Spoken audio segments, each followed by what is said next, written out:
My name's Lucy. I swam a 10K last week. It's not a joke, I just don't think I've told enough people.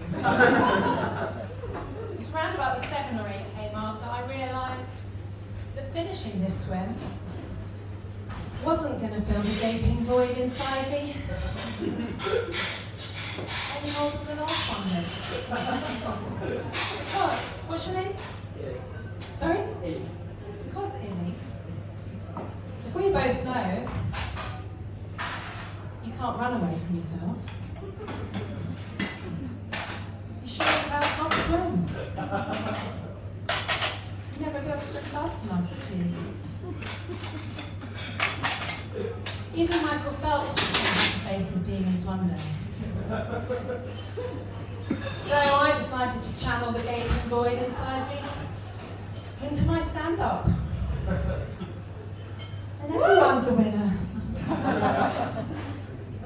You know when you're on a first date with someone who's got, let's say, quite active ADHD, and you wake up in his hotel room at 3 a.m. and he's just returning from having taken both his and your clothes to the 24-hour laundry service you didn't notice it. And you think, well, it's a couple of hours in bed by myself and clean pants for the morning. Here's a keeper. I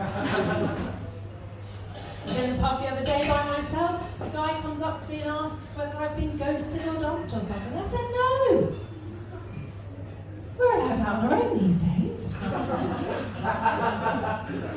Well, I'm not going to say that having a chaperone wouldn't come in handy from time to time.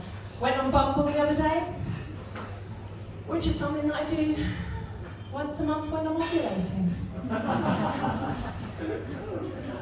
I'm not saying I want to procreate, just try turning my body back on a Tuesday night down Spoons. I was going on a date with a jazz drummer the other day. My friend said to me, well, at least you know he's got good rhythm.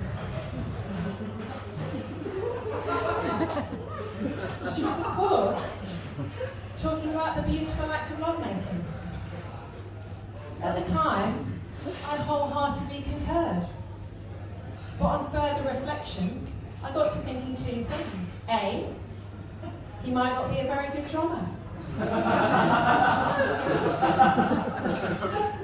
And B, just how much rhythm do you need?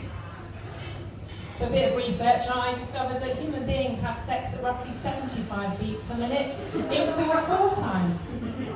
Something for which I assume a jazz drummer might be sorely overqualified.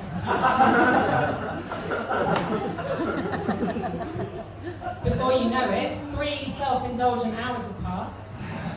There's been no climax, and you're wishing you left at the interval.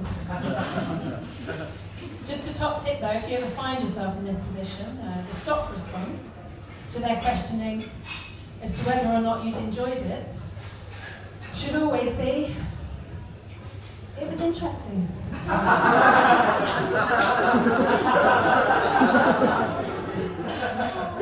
And if by that point you're too tired to speak, a click of the fingers should suffice. That's a joke for anyone that's ever been to a jazz club. It's purely on you guys. Started doing stand-up at the same time as I started doing menopause. In order that the lights exacerbate my hot flashes, to create a sheen on my skin so powerful that whenever you guys look at me, all you can see is your own reflection. Thus shortcutting what we all really want from any social interaction anyway, which is to have our own ideas and opinions reflected back at us, alongside the opportunity for a mirror selfie. You're welcome. I like to practice my comedy down Spoons. The reason for this is threefold. 1, they don't play music, so it's relatively quiet. 2, drinking in an establishment owned by someone as politically and ethically dubious as Tim Martin really exercises one's capacity for cognitive dissonance. A skill I'm finding increasingly useful scenarios such as this. And 3, nobody bats an eye at yet another person talking to themselves. Just going to finish with a quick question for you guys to ponder on your way home. If you answer a question right on a university challenge, but there's nobody there to hear you, are you still clever?